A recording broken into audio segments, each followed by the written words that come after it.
I'm offering is the truth.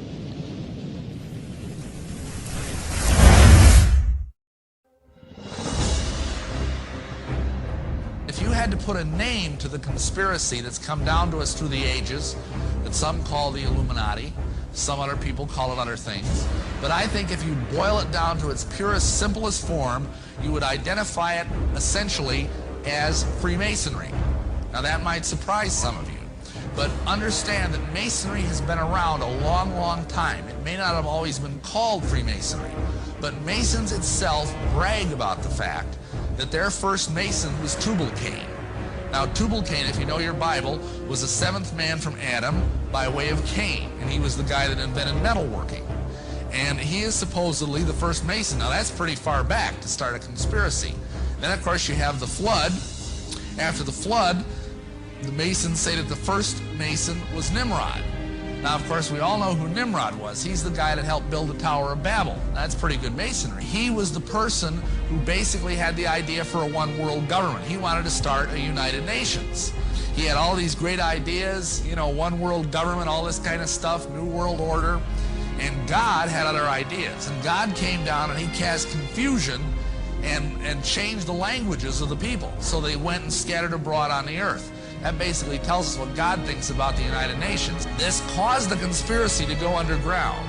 And for centuries it existed in various forms. And if you look in the books, the literature of Masonry, you will find that Masonry says it is the direct linear descendant from the ancient mystery religions, from the ancient fertility cults. Now what does that mean? That sounds sort of exciting and mysterious and exotic. Well, the ancient fertility cults were cults that revolved around human and animal reproduction. I'm sorry to be blunt, but that's what they mean. It's Baal worship, essentially. If you study the worship of Baal in the Bible, you've got all these false gods like Molech and Baal and Chemosh and some of these others. All of them, their rites involve sexuality. And that's the same thing that Masonry is. That's why the god of Masonry is the phallus. That's why you have Masonic monuments like the Washington Monument that look like a giant phallic symbol. It's that simple. So this is the conspiracy. And it may have been called many names, like, for example, before the time of Christ, Masonry was called the Dionysian Artificers. Later on, it was called the Gnostics. The Gnostics are basically people who believe that you are saved by secret knowledge, to put it simply. Gnosticism, it comes from the Greek word gnosis, which means knowledge, like diagnosis or prognosis. And what they believed is that Christianity, as it is constituted in the Bible, is far too simple. It's a Greek heresy off of the truth of Christianity. And what it means is that you have to go through all sorts of elaborate rituals and details and deal with archons and aeons and logos and all these different things in order to receive salvation. Modern day Gnostics would be examples, for example, the Mormons, the Masons, a lot of New Agers. All these people believe they're saved by acquiring some sort of arcane, hidden wisdom. Then we've got pre-Islamic sorcery and alchemy, but that in turn birthed what is called the assassin cult. Now, some of you may have heard of this. There was a group that came out of Orthodox Islam that was called the Ishmaelians. It was like a splinter group. And these Ishmaelians were a small but powerful heresy. And one of their chief leaders was a sheikh by the name of Hassan-i-Sabah. And this guy led a group that was called the Hashishin. That's where we get our word assassin, is from the Arabic word Hashishin. Now, why were they called Hashishin? Because the word means eaters of hashish.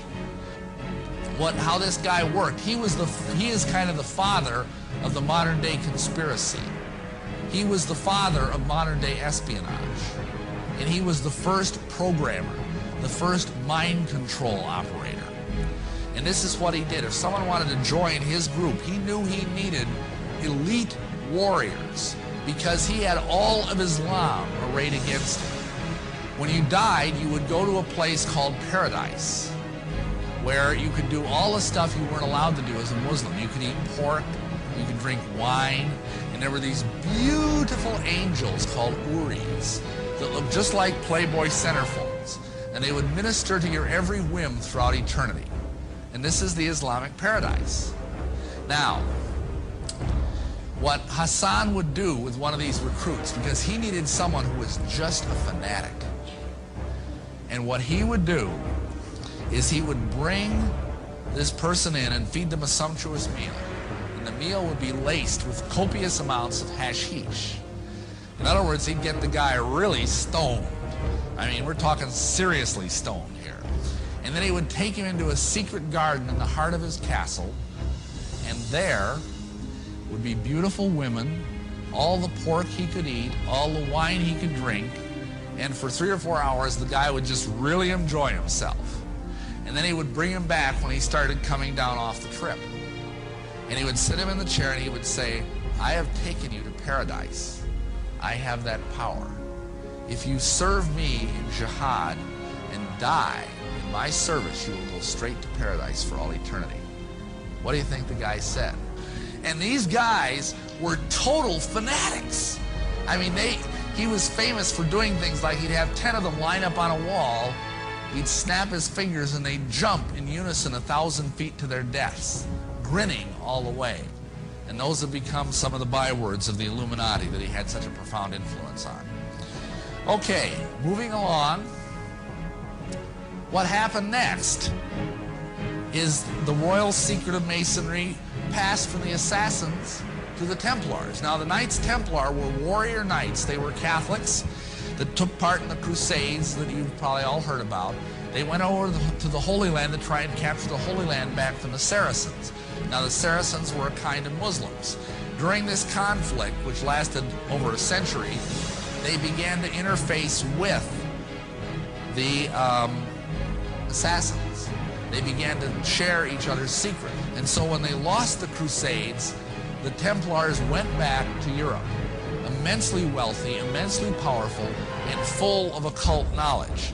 Now, you got to understand something about the Templars. They got very wealthy because they basically provided protection for the pilgrims as they journeyed from Europe to visit the sacred places in the Holy Land.